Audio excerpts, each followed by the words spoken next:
Once Upon a Time in America came out in 1984, and Sergio Leone delivered a nearly 4-hour crime epic that most directors would never have dared to make.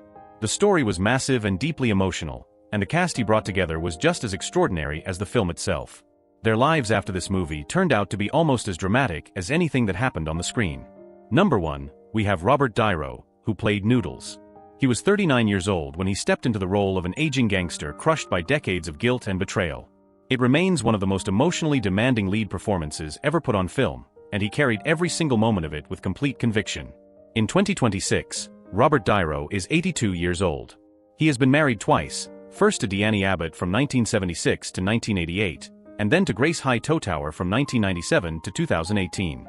At 79 years old, his partner Tiffany Chen gave birth to their daughter, making him a father of 7 at an age that genuinely stunned the entire entertainment world. He also faced a serious lawsuit from former assistant Graham Chase Robinson, who took him to court over gender discrimination and was awarded $1.2 million in damages in 2023. Noodles spent a lifetime carrying guilt, and De Niro has never exactly lived a peaceful life either. Number 2, we have Tuesday Weld, who played Carol. She was 39 years old when she portrayed a tough and wounded woman trapped inside a world of crime and compromise that destroyed nearly everyone around her. She brought a raw and honest quality to the role that perfectly matched the film's unsparing tone, and she reminded every single person watching just how badly underrated she had always been. In 2026, Tuesday Weld is 82 years old. Her life story began long before this film and is truly one of the most remarkable in all of Hollywood. She had a nervous breakdown at age 9, was struggling with heavy drinking by 11, and attempted suicide at 12, all while working as a child model and actress. She married 3 times, to screenwriter Claude Hartz from 1965 to 1971, then to actor Dudley Moore from 1975 to 1980, and finally to concert violinist Pinchas Zuckerman from 1985 to 1998. Carol was completely shaped by the world around her, and Tuesday Weld was already a survivor long before the cameras ever started rolling. Number 3, we have James Woods, who played Max. He was 35 years old when he portrayed Noodles' brilliant and treacherous best friend, whose act of betrayal forms the devastating heart of the entire film. The performance was so sharp and so perfectly controlled that it stands as one of the most unforgettable villain roles in all of American cinema. In 2026, James Woods is 78 years old. His career after this film included widely praised work in Salvador, Ghosts of Mississippi, and Casino, but in more recent years he became far more recognized for his loud conservative opinions on social media, which he says led to him being essentially shut out by Hollywood.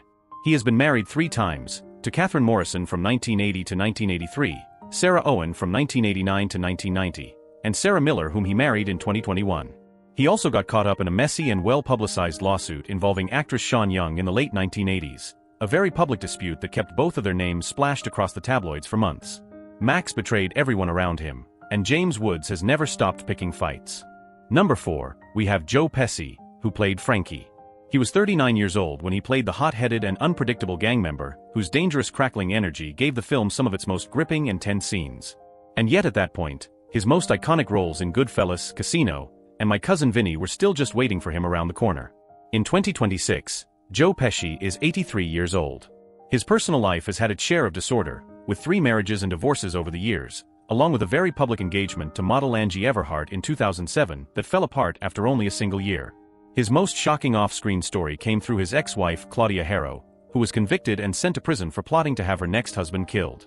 It was a genuinely jaw-dropping headline that kept pulling Pesci's name back into the news, even though he was never in any way connected to what happened. Frankie was always the unpredictable one in the group, and Joe Pesci's real life was never exactly short on chaos either. Number 5, we have Treat Williams, who played Jimmy O'Donnell. He was 30 years old when he played the union boss whose risky alliance with the gang gives the story some of its most politically intense moments. It was a performance that showed the strong and commanding dramatic presence that quietly made him one of the most respected actors of his whole generation. In 2026, Treat Williams would have been 74 years old. After this film, he built a genuinely impressive body of work through Prince of the City, Dead Heat, and the long-running drama Everwood, where a beloved role introduced him to a completely new audience for several seasons. In his personal life, he married Pam Van Sant in 1988, and together they built a deeply private and stable life in Vermont, raising 2 children far away from a Hollywood spotlight, which by every account was exactly where he had always wanted to be. Tragically, Treat Williams passed away on June 12, 2023 following a motorcycle accident, and tributes from across the entire industry poured in immediately. Number 6, we have Danny Aiello, who played Police Chief Aiello. He was 49 years old when he played the morally compromised police chief tangled up in the same web of corruption surrounding the film's main characters.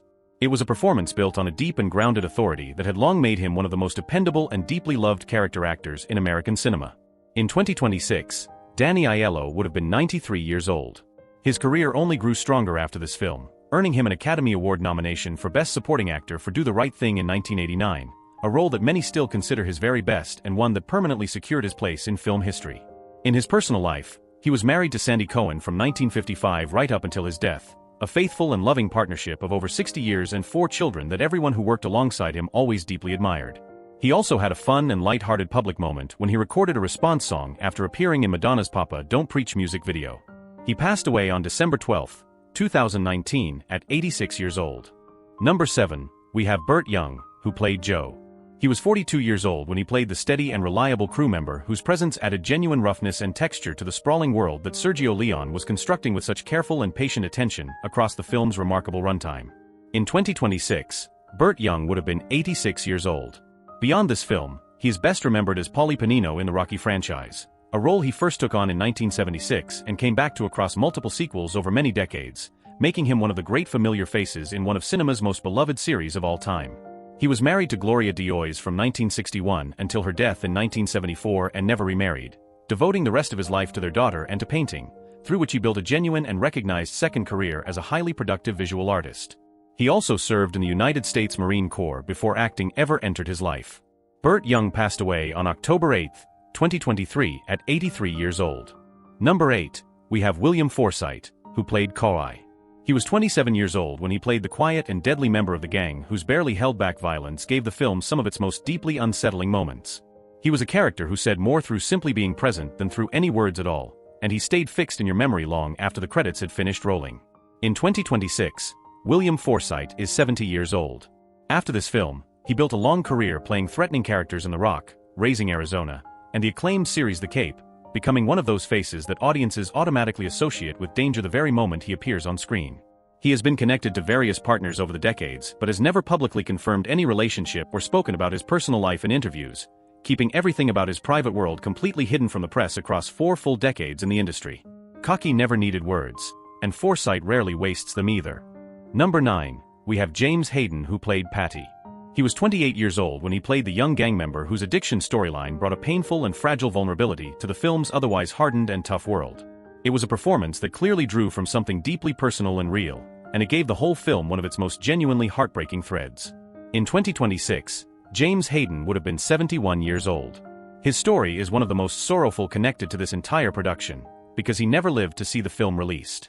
While it was being filmed, he was receiving standing ovations on Broadway for American Buffalo, playing a drug addict with such raw and convincing authenticity that Al Pacino was personally trying to help him overcome his very real heroin addiction. He was married to Barbara Hayden, though the couple were reportedly living apart in his final months, and he had become involved with another woman before his death. James Hayden died of a heroin overdose on November 8, 1983 at just 29 years old, several months before the film ever opened. Number 10, we have Darla Flugal, who played Eve. She was 28 years old when she played Eve, the woman with a deep emotional connection to Noodles, whose quiet and steady presence moves through the story in ways that only become fully clear once you understand the complete shape of what Leone was building across the film's extraordinary runtime. In 2026, Darla Flugal would have been 73 years old. She kept working after this film, appearing in Running Scared in 1986 and To Live and Die in LA, building a solid body of work through the decade before her career gradually wound down. In her personal life, she married Michelangelo in 1983, and the couple had 2 children together, staying married for over 2 decades before separating in 2004. Tragically, she was diagnosed with early-onset Alzheimer's disease in her 50s and passed away on December 15, 2017 at just 64 years old, a heartbreaking end to a life that deserved so much more time. Number 11, we have Larry Rapp, who played Fatmo. He was 34 years old when he played the deli owner and childhood friend who becomes the emotional link connecting the film's past and present timelines. It was a role that asked him to anchor the most delicate and sensitive narrative transitions using nothing but quiet loyalty and completely genuine feeling. In 2026, Larry Rapp would have been 76 years old. Despite giving one of the most memorable supporting performances in the entire film, he appeared in very few other productions throughout his career, staying a near mystery figure in Hollywood terms and becoming a cult favorite among devoted fans who always wanted to know more about the man behind Fatmo. Very little public information exists about his personal life or any relationships he may have had. He kept such a remarkably low profile across the decades that his passing on January 18, 2011, at 63 years old barely got noticed beyond the small and dedicated community of people who truly loved this film. Number 12. We have Richard Bright, who played Chicken Joe. He was 45 years old when he took on this role, bringing the kind of worn and believable authenticity that only a character actor with many decades of experience can bring to even the smallest parts in a film of this size and ambition. He was a face audiences already knew from The Godfather, and every scene he appeared in instantly felt more real and more grounded. In 2026, Richard Bright would have been 88 years old. He was married to actress Rutana Alda from 1977 right up until his death, a long and loving partnership that produced one son and gave them both a solid personal foundation across decades spent working in one of the most unpredictable industries in the world. His death was as sudden and shocking as almost any story Hollywood has ever produced. He was struck and killed by a tour bus while crossing a street in Manhattan on February 18, 2006 at 68 years old, with the driver initially cited for failing to yield. Number 13. We have Elizabeth McGovern, who played Deborah. She was just 21 years old when she played Deborah, the beautiful and driven young woman whose rejection of noodles sets off a chain of longing and loss that the entire film is built around. It was a performance of remarkable steadiness and grace for someone so young stepping into a production of this enormous scale. In 2026, Elizabeth McGovern is 63 years old. Her personal life had its own dramatic chapter when she became famously engaged to Sean Penn after meeting him on the set of Racing with the Moon that same year, before eventually calling things off. She found lasting love with British director Simon Curtis, marrying him in 1992 and raising 2 daughters together in a stable and devoted life.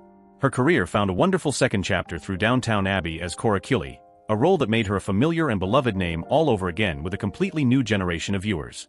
Deborah chose a different path, and Elizabeth McGovern built a truly beautiful one. Number 14. We have Olga Karlados, who played the woman in the Puppet Theater.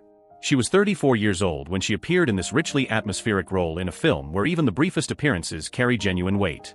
Audiences already recognized her from a very different setting, having become notorious 4 years earlier for one of the most shocking moments in horror history in Lucio Fulci's Zombie. In 2026, Olga Karlados is 78 years old. She was married to French-Greek filmmaker Nikos Papatakis from 1967 to 1982, and the couple had a son together, a marriage that placed her right at the center of European art cinema during one of its most creatively rich and exciting periods. What makes her story truly extraordinary is what happened after she left acting entirely. She stepped away from film in the early 1990s, studied law, relocated to Bermuda, and eventually became a Supreme Court justice there, one of the most astonishing career changes made by anyone connected to this entire film.